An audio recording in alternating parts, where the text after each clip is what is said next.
Hello, you goblins and ghouls out there, to yet another episode of Let's Chat. And for all my regulars out there, all 15 of you out there, you may realize I'm not in my usual spot, my little dingy, dusty garage with the dusty blue backdrop, because we are taking off and we are visiting today the Paranormal Roadtrippers Nightmare Gallery. And joining me, a very special guest, been on the channel before, Mr. Zach Bales, the curator of the museum himself. Thank you very much for having me for this. It's great to be back. I always enjoy the opportunity to get a chance to chat with you, especially on Let's Chat. It's kudos to you for remembering the name. I've gotten a lot. I've gotten Chitty Chat. That's about as crazy as it gets. But anyway, always a pleasure to have you and your expertise on pretty much all things paranormal, because if you guys couldn't tell already, I'm kind of an enthusiast, not an aficionado like you, especially to this extent, because wow. And I, of course, typically stick more to cryptids and even ghosts, but a thing that you're way more knowledgeable about. So today's topic, the ball is going to be in your court. Today I want to cover aliens. Pretty spooky stuff, for sure. I feel like just in the last few years, there's been a lot more talk about this. Really? Mainstream. Well, you see what's going on in Congress they've had their whole, disclosure, I guess you would say, over the That's the right. UFO sightings with the Navy and all sorts of.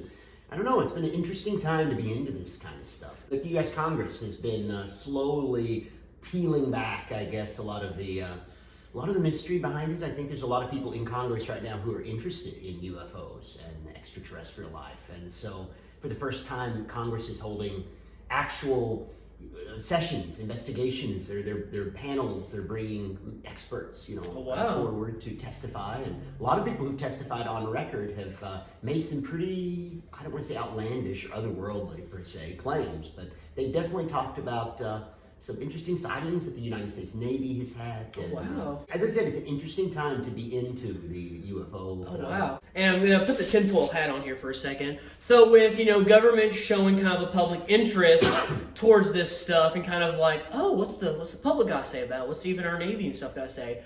But then there's the whole Area 51 compound thing where it's been rumored that they're withholding, alien stuff just in general. So do you think that conspiracy going on here? Do you think this may be an attempt to kind of lure people away? It's kind of like the trend of kids are doing little mischievous stuff, but then once the parent kind of gets in on the joke, the kid just kind of forgets about it. Or what are your thoughts on that? I do keep up with a lot of the online chatter. That's of all the weird topics that you're talking about a minute ago, Bigfoot and cryptids and ghosts, and the UFO community is probably the most vibrant in that Really? There's just a lot of talk. You don't have to look too far online to find people theorizing about this sort of thing, especially in regard to what you're talking about. The idea that maybe this is misdirection. The idea that maybe we'll make a little smoke over here, but on the other side, that's where the real fire is. But for years, that's been a rumor in ufology, all the way back to, you mentioned Area 51. The idea of Area 51 itself is often considered to be sort of a smoke and mirrors type of thing. Everyone's concentrating on this location in the Nevada desert, and no, that's not really where much of the real UFO things are being hidden, that sort of a thing. So this is definitely something that's a generational thing, the idea. And I agree, maybe there is. I mean, I don't know for sure. It's obviously impossible to know for sure unless you're one of those people privy to the truth, but I think there's definitely some credibility in the idea that maybe this is just a bread and circuses, as they would have said in ancient Rome. But as you mentioned earlier, this stuff kind of goes way back. So I want to explore with you just kind of the stories of it, because you know so many more than I can even imagine. I mean, the history of UFOs and unusual sightings, it's not a new thing. I feel like this is a common misconception. People have heard of cases like Roswell, maybe the Kenneth Arnold original flying saucer case. He was the man who coined the term flying saucers. And they think that this is kind of where 1940s, late 1940s, 1950s, all the way, the golden age of flying saucers. This is where it all began. But realistically, the interest in flying saucers and otherworldly crafts, UAPs, as they say nowadays, it goes all the way back to thousands of years, realistically. It was in the, matter of fact, you can trace the original UFO activity back to ancient Mesopotamia, the Bible, for example. Many ufologists credit the prophet Ezekiel in the Bible for seeing the first UFO. Oh my Ezekiel's wheel is what the story is referred to. He claimed to have seen, well, what by all accounts was, well, he would describe it as wheels within wheels descending from the heavens. Oh, it's like the biblically accurate angel description. Right along the lines of that, but a lot of people credit him as being the first UFO observee. And then all throughout history since then, these kinds of events, these kinds of phenomena have been seen in ancient India, on the Indian subcontinent. There was all sorts of unusual sightings, and all across the globe, really. Nuremberg in Germany, back in the 1500s, there was a celestial event that took place up in the atmosphere that everybody who was around at that time wrote about it. There are churches in Nuremberg still to this day, murals drawn on the wall, kind of recognizing this celestial event. Still to this day, no one knows exactly what it was. They said it was an aerial battle. This seems to be the 500 years ago, observers of this, they've referred to it as almost an aerial battle between these unusual ships in the sky. Oh my gosh. And this was the 1500s. A decade later, the same thing was seen in Basel, Switzerland.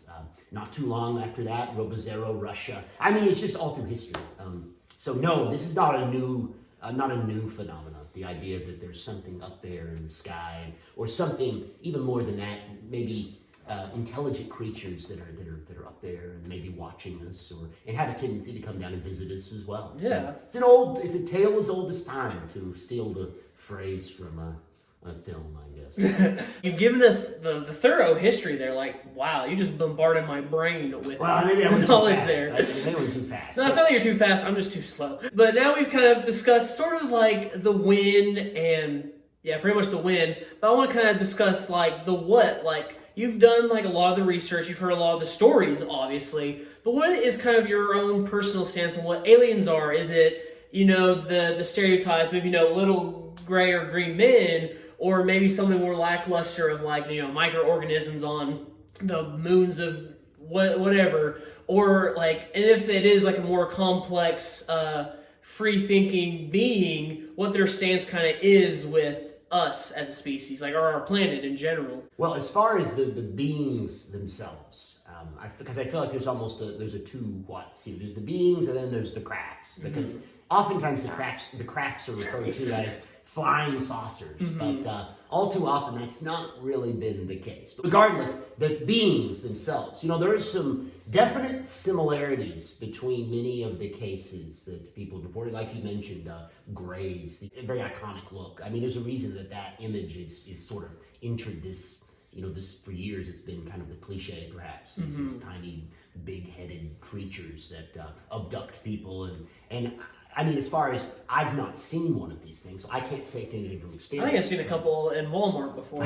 But I will say that I've spoken to many people who have had experiences with this type of things. Not only people who've written books based on their research and that sort of thing, but also people who claim to have been abductees. Oh, wow. I spoke to a lady, I won't say too much because I don't want to single her out. Yeah. Not too long ago, it was a visitor here at the Nightmare Gallery, and she had come in, and when she was younger, this was an elderly lady. She was probably in her 70s, mid-70s, maybe closing in on 80.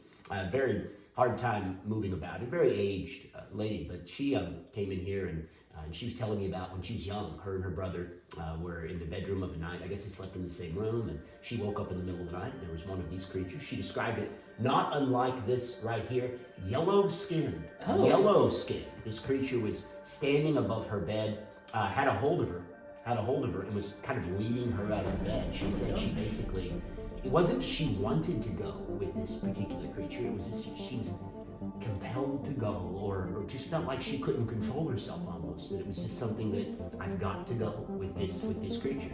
It had guided her out of the bedroom, but all the while her brother wakes up and sees this as well, so there's two witnesses to this situation. It guided her to the top of the staircase, and all of a sudden she started feeling this yanking on her body, and she turned to see that her brother had a hold of her back. He was like saying, "No, you're not going with this creature." Come to find out, I'm telling you, the story took a weird turn. I guess weird. I don't know if that's the word or not. Like everything you've been saying has been normal so far. She said that the extraterrestrial, the yellow-skinned creature, had a hold of one arm. Her brother had a hold of the other. And They played tug of war they with were her? playing tug of war with her. Oh my gosh. Long story short, the brother wins this fight, or I guess the creature dissipates into the night. But it's stuck with her now for 60 plus years. And she said, if I didn't believe her, she said, I'll give you my brother's phone number. She said, you can call him right now. Oh, wow. He'll tell the exact same story, word for word, from his perspective. Okay, that's freaky. So, There's like a witness statement to that. Yes, again, I don't know the veracity of it, but it's just fascinating because you hear a lot of these kinds of stories. But they all do, to go back in a roundabout way to your question, a lot of them report this kind of creature. Most, it would seem, that I've spoken to personally, have reported this kind of creature. I know there's like other classes, and it's lame with how I learned. Have you ever watched Resident Alien?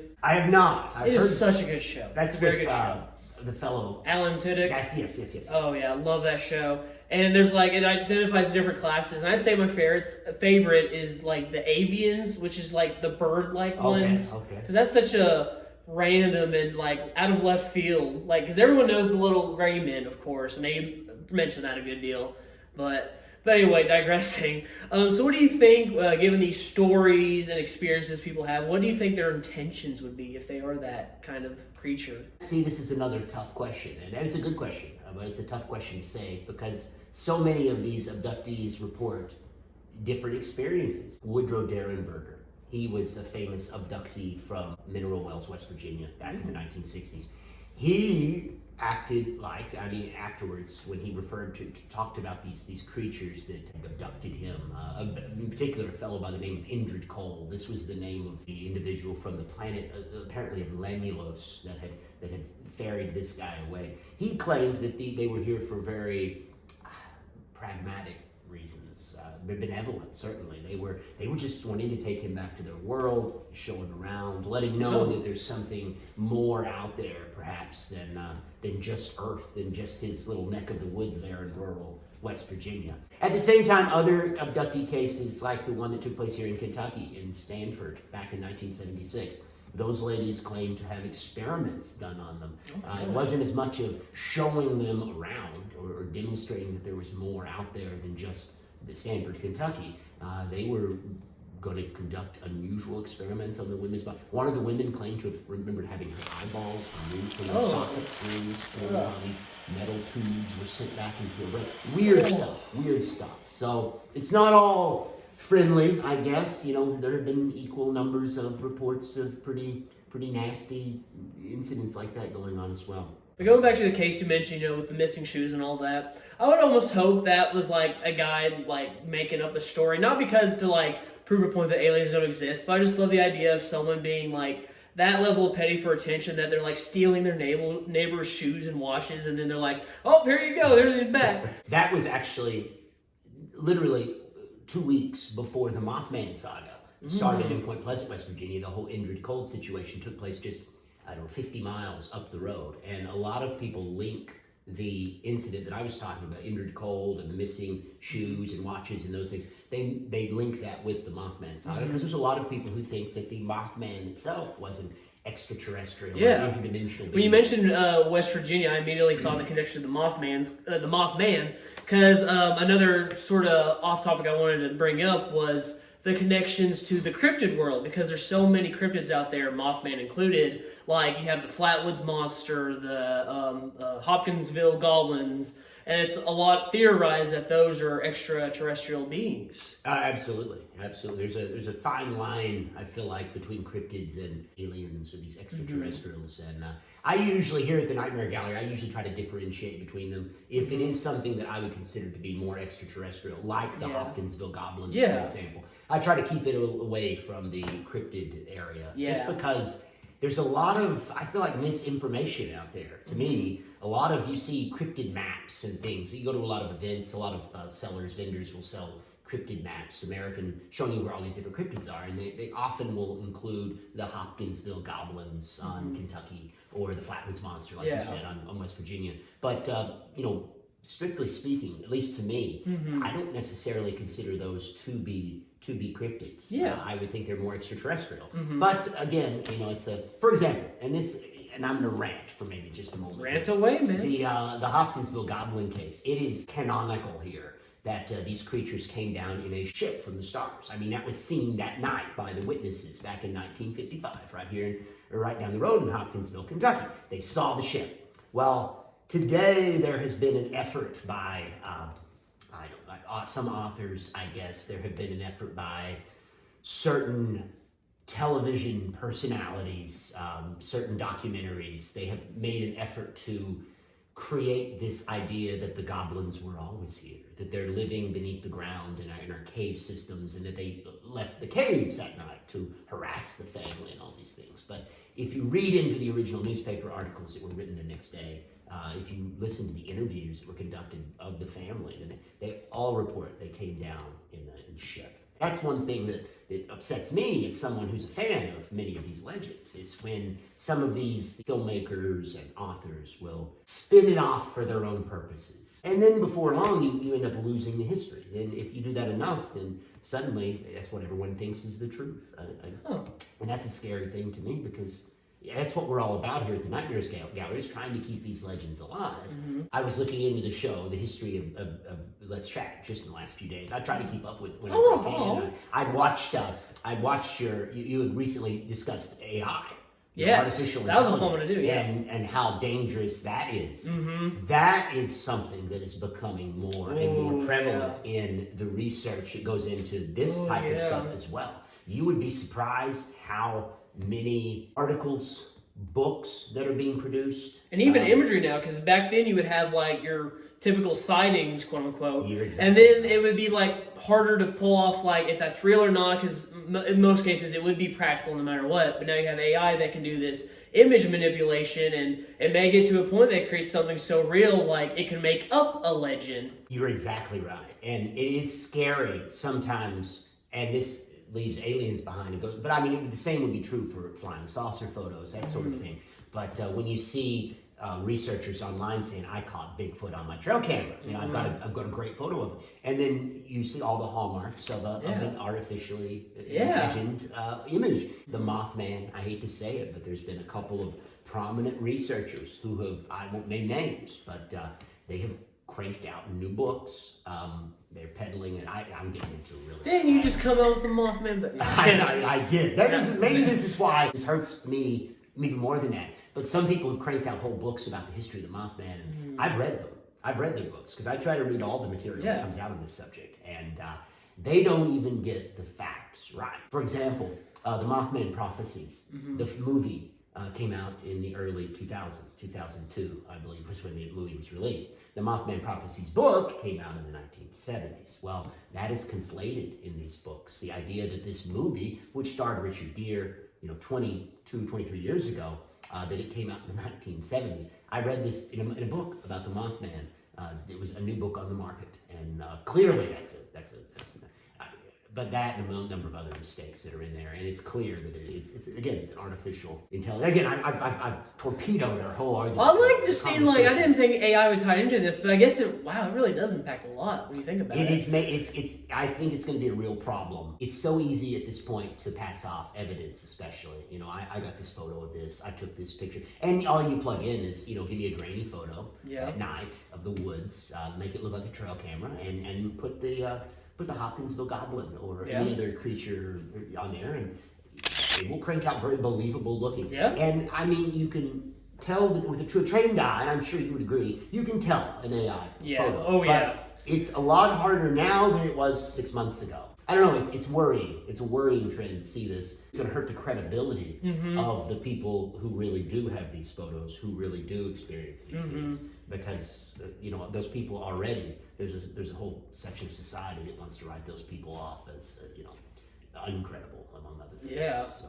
I did not expect this rabbit hole. But to go on to a probably less intense topic, you mentioned crafts earlier. Let's talk about that. Oh, yes. Okay. Yes. Well, I mean, all throughout history, these ships, the purported extraterrestrials are traveling in have been described in a number of different ways. In ancient India, these things were described as like floating cities, like like floating cities that would take off and land. And in the 1940s, the term flying saucers came out. In 1947, that was when Kenneth Arnold was flying a biplane, not a biplane, but he was flying his own private plane in the air above Mount Rainier in Washington State, and he claimed to see flying saucers, or at least that's what the media picked up. But he actually said that these objects, which were boomerang shaped, were skipping across the sky like saucers across water, flying saucers. That term hit the newspapers, flying saucers, and then all of a sudden everyone started seeing these disc-like,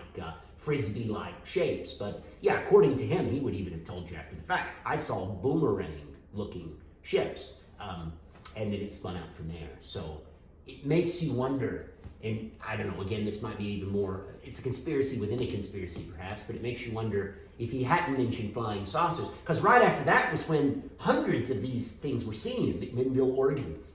Perfect flying saucer that matched the description of Kenneth Arnold's was seen not too long ago, famously photographed. It makes you wonder if he had called it a flying boomerang, with that case, which already, still to this day, people have doubts about the often fishing line, dangling. Would we have seen more of those? Again, it's hard to say, but boomerangs just isn't as catchy as saucers. No, a flying boomerang. Which what's the term you said it earlier? It's not UFO anymore. It's UAP. UAP. What is unidentified aerial phenomena? Huh. A UFO imply an unidentified flying object. I mean, that gives a certain, I guess, aerial phenomena. It stretches beyond. It doesn't have to be flying. It doesn't have to be an object. It could be realistically any sort of lights, unusual lights in the sky. Oftentimes the Mothman, for example, incident, it's famous for the glowing red eyes. But if you read up on Merle Partridge, by the way, is the guy's name. And here's another thing. Well, I'm sorry, I'll get this off topic. A lot of the Newell Partridge is the name that artificial intelligence will use for this man. Because I believe at some point or another, someone on some website has written the name Newell, Newell Partridge. And so anytime you can almost spot the artificial, because that for some reason gets plugged into all the computer algorithms, and it always pops up that the guy's name is Newell Partridge. So you kind of know, okay, well, there's something wrong with this because that's not accurate. But he claimed, Merle Partridge, when he was sitting on the porch of his house, that he saw lights, weird red lights spinning around. That story has been changed over the years too. Like if you read his original transcript, he says spinning lights. Today, a lot of investigators will tell you he looked down at his barn and he saw two glowing red eyes. That is not what Merle Partridge originally said. He said they were spinning lights, and a bunch of them, not just two, that were spinning around. That story has taken on a life of its own. I think people are desperate to connect that incident in with the Mothman legend, and so it makes for a better story when you say, well, there were two glowing red eyes looking up from the barn. His dog takes off, goes down there in the field, and next thing you know, the dog's gone. Next morning, he finds the footprints of the dog down there, but no dog. The theory was, well, the Mothman clutched this dog and took off into the sky. Again, it doesn't really follow what Merle Partridge said, because he said it was like almost a UFO, really. That's what he implied. Not the dog was abducted by a UFO, not grabbed by the Mothman.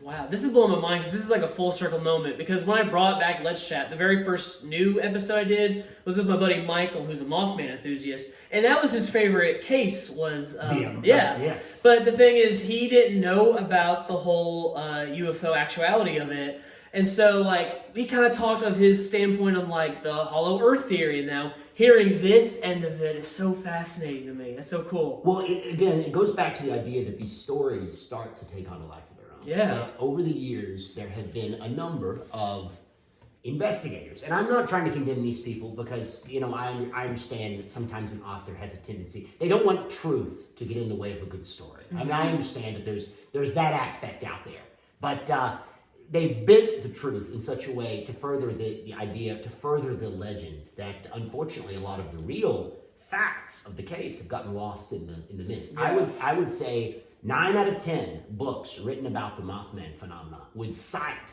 that incident, and they would say that Newell or Merle. See, I'm saying Newell. No. Oh gosh, They've gone to you. Yeah, they've gotten me too. I won't be around tomorrow. They'll probably black bag me because I'm saying I'm releasing these secrets. But 9 out of 10 Mothman books will tell you that he looked out in his backyard and he saw 2 glowing red eyes staring at him from his outbuilding. That is not true. That's just not he himself would tell you. And when I was writing a Mothman book, I had a chance to interview many of the original, those who are still living. Unfortunately, Merle Partridge is no longer living. However, I was given access to a lot of archive interviews and that sort of thing. And that's just not what he originally reported. So all too often, as again, there's an effort to change these legends to make them all fit in one nice box. And unfortunately, anytime you're studying the unknown, the unusual, the unexplained, or the otherworldly, those things don't have a tendency to fit inside of a perfect little box. Sometimes the stories are just bizarre, they're weird, and that's why, I don't know, that's why I like them, is because they don't fit into that perfect little cube. So I'm sorry, I went on a tangent again. But, You covered way more than I thought. Like, it transcended a lot. You're off topics. No, that was awesome. You're awesome. I appreciate that. Out of this world, I should even say. But with that said, though, I think it's about time we wrap it up. As much as we can go on and on, like, you know way more, so you could probably start a thing of your own. But anyway. I love talking about this stuff. What can I say? I hope I haven't bored your listeners by rambling about these things. Well, you haven't bored me, so you at least have one listener on your side. And this guy, you got anything to say, bud? He's the silent type, He just listens and judges, I guess. When I'm giving my tours here, he doesn't really add much, but you can just feel those eyes. You want to end on, you're more prolific than I am with this stuff. So. I would just tell anybody, the Nightmare Gallery is here in Somerset, Kentucky. Yes, check it out. I should have plugged that way sooner. Yeah, if you're interested in coming by, the tours are free. All you got to do is book a tour at nightmaregallery.net, and you'll hear me tell. I don't actually tell any of those stories, I don't think, on the tours, but I tell all sorts of others. So yeah, come by and see us. We have a good time. Oh, and we're having this summer, we're having a brand new expansion. We're expanding. You've been privy to many of the new things that we're adding on here. I got the inside scoop. Yes, he's seen a lot of this stuff that not many people have seen. So these are, we're premiering it in this June is where we're going to have our grand opening, but got a lot of interesting surprises. Ooh, so local or out of town, y'all need to check this out. This is a good hotspot here in our little quaint town. But anyway, finally gonna wrap up here. Love your place, love the stories you share here, and even the thoughts. You got really passionate at some points there. What can I say? But of course, I want to thank you again for having me. And as always, stay weird. And of course, that is a wrap.